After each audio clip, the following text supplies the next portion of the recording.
Please sit down. So, introduce yourself.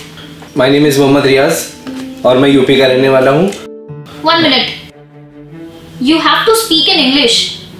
This is a multinational company. You don't have to speak in Hindi. पर मुझे English नहीं आती। आपको ये चीज नहीं पता है कि आप एक इतनी बड़ी कंपनी में आप हिंदी में काम करेंगे? पर मैंने तो अकाउंटेंट के लिए अप्लाई किया था और मुझे नहीं लगता कि उसमें इंग्लिश की जरूरत है। तो हम तुम्हें बिना इंग्लिश बोले हायर कर लें?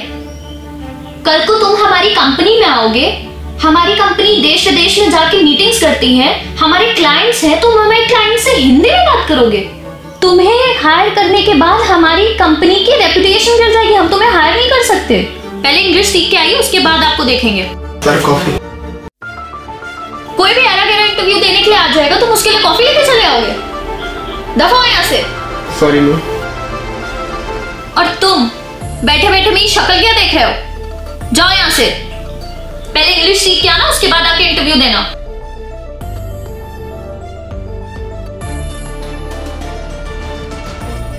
वैसे मैडम एक बात बोलूं? बोलो। आपने तो कहा था इस कंपनी में सभी इंग्लिश बोलते हैं। तो लेकिन जब से मैं यहाँ बैठा हूँ आप खुद हिंदी में बात कर रही हैं। कहीं ऐसा तो नहीं कि आपको भी इंग्लिश नहीं आती और आप इंग्लिश के 2-4 शब्द याद करके मुझ पर रोब झाड़ रही हैं? You bloody idiot! मानसी वो टैक्स वाली फाइल कहाँ है? सर अकाउंटेंट ने जाने से पहले आपको दे दी होगी, पहुंची नहीं आपके पास? अकाउंटेंट ने अगर मुझे फाइल दे दी होती तो क्या मैं पागल हूँ जो यहाँ आता? सर जस्ट अ मिनट, मैं कॉल करके देखती हूँ। The number you have dialed is not available at the moment. Sir उसका नंबर बंद आ रहा है। अगर मुझे आधे घंटे में फाइल नहीं मिली तो समझ लेना यू आर फायर्ड। सर मैं कर दूं?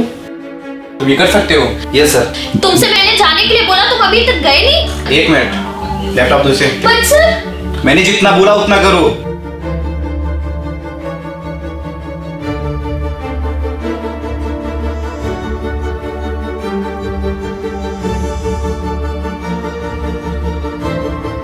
Done sir. सच में? Yes sir. तुमने इतना मुश्किल काम इतनी आसानी से कर दिया? Yes sir. कौन से डिपार्टमेंट से हो? सर मैं किसी डिपार्टमेंट से नहीं हूँ। मतलब? सर मैं यहाँ इंटरव्यू के लिए आया था। क्या हुआ फिर? सर मेरा सिलेक्शन नहीं हुआ। क्यों? क्योंकि सर मुझे इंग्लिश नहीं आती। क्या? तुम्हें इंग्लिश नहीं आती इसलिए तुम्हारा सिलेक्शन नहीं हुआ? मानसी क्या चल रहा है ये? इतने टैलेंटेड बंदे को तुमने सिलेक्ट नहीं किया क्योंकि उसे इंग्लिश नहीं आती।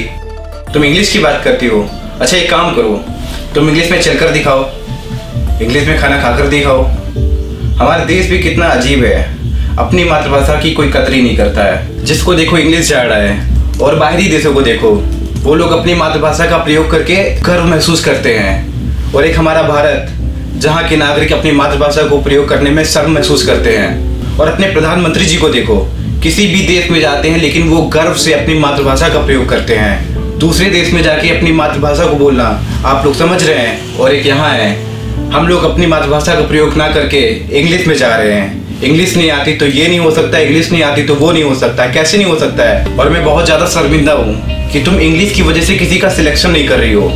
मुझे नहीं लगता कि तुम्हें यहाँ रखना चाहिए। You are fired. और हाँ, कंग्रेचुलेशंस। Thank you sir. तो कल से आप आ सकते हैं। Thank you sir. Welcome. Excuse me sir. Sir मैं नहीं चाहता कि मेरी वजह से किसी की नौकरी जाए, सो प्लीज इन्हें काम से मत निकालिए। देखा तुमने, कुछ सीखो इससे। उसका तुमने सिलेक्शन नहीं किया फिर भी वो तुम्हारी नौकरी को बचाना चाहता है। तो प्लीज आपसे रिक्वेस्ट है, मातृभाषा का भेदभाव मत करिए।